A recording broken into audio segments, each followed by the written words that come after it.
Assalamualaikum warahmatullahi wabarakatuh. Waspadai penggunjing.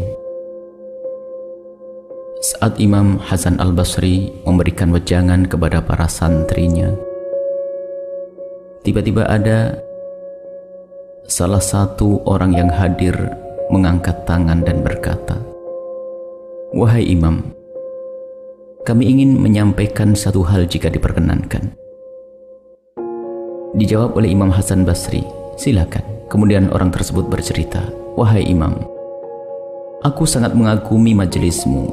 Sungguh ini adalah majelis yang sangat berwibawa dan penuh kesejukan.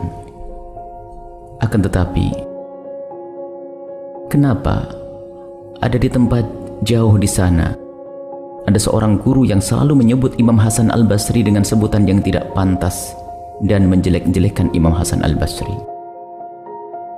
Sebelum orang tersebut selesai berbicara, Imam Hasan Al-Basri telah memotong pembicaraannya dan berkata, "Hentikan pembicaraanmu wahai tamuku, dan sekarang dengarkanlah. Orang yang engkau sebut itu aku sangat mengenalnya, karena dia adalah salah satu sahabatku. Adapun yang kau sampaikan kepadaku bahwa dia selalu membicarakan kejelekanku, maka ketahuilah, jika engkau berbohong, maka engkau harus dicambuk sebab engkau telah berdusta." Seketika orang tersebut menyambut dan berkata, "Wahai Imam, sungguh aku tidak berdusta, karena aku mendengarnya dengan telingaku sendiri." Kemudian Imam Hasan Basri melanjutkan pembicaraannya, "Dan jika apa yang engkau katakan itu adalah benar, maka engkau juga harus dicambuk karena engkau telah mengadu domba antara aku dengan temanku itu. Mana yang engkau pilih dari dua hal tersebut?" Mendengar ungkapan Imam Hasan Al-Basri ini, orang tersebut merasa malu dan akhirnya keluar dan bergegas meninggalkan majelis Imam Hasan Al-Basri. Sebuah kecerdasan hati memancar dari hati sang imam. Hati yang tanggap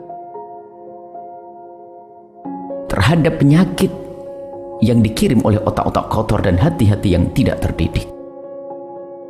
Menyebut kejelekan orang lain adalah antara menggunjing, mengadu domba, menfitnah dan berdusta. Jika benar apa yang dibicarakan, maka itulah hakikat menggunjing dan mengadu domba. Dan jika tidak benar apa yang dibicarakan, maka itu adalah fitnah dan dusta. Zaman kita bukanlah zaman yang lebih baik dari zaman Imam Hasan Al-Basri. Artinya, kita dituntut untuk lebih ketat dalam menjaga hati kita agar tidak terjangkit penyakit kebencian kepada sesama yang dihembuskan bersama gunjingan yang kita dengar. Kita harus pandai menghentikan usaha orang-orang terlena dalam menghancurkan keindahan kita dalam bermasyarakat. Sungguh menggunjing adalah pekerjaan yang membawa dosa yang amat besar. Jika kita tahu betapa besar dosa berzina dan betapa busuk dan menjijikkannya, akan tetapi sungguh kebusukan dan kekejian zina masih terkalahkan oleh kebusukan menggunjing orang yang berzina. Orang tidak berzina kecuali di tempat tertentu, akan tapi yang menggunjing sungguh medannya teramat luas. Kerlingan mata dan batuk yang dibuat-buat pun bisa mengandung makna gunjingan.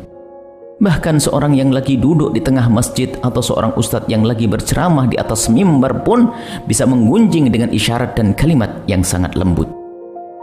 Orang sering terlena dengan menggunjing,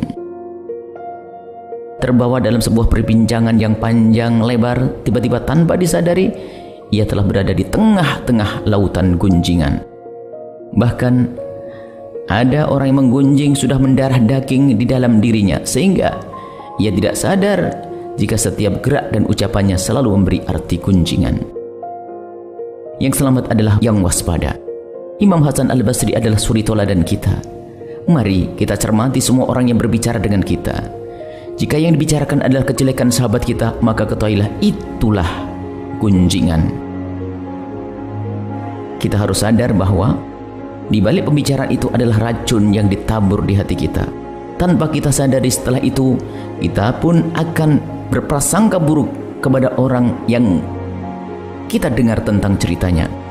Dan bisa jadi yang semula kita hanya menjadi pendengar, di suatu saat yang berbeda kita pun telah berubah menjadi penggunjing. Semoga Allah menjauhkan kita dari dikunjing dan menggunjing. Wallahu a'lam bishawab. Assalamualaikum warahmatullahi wabarakatuh.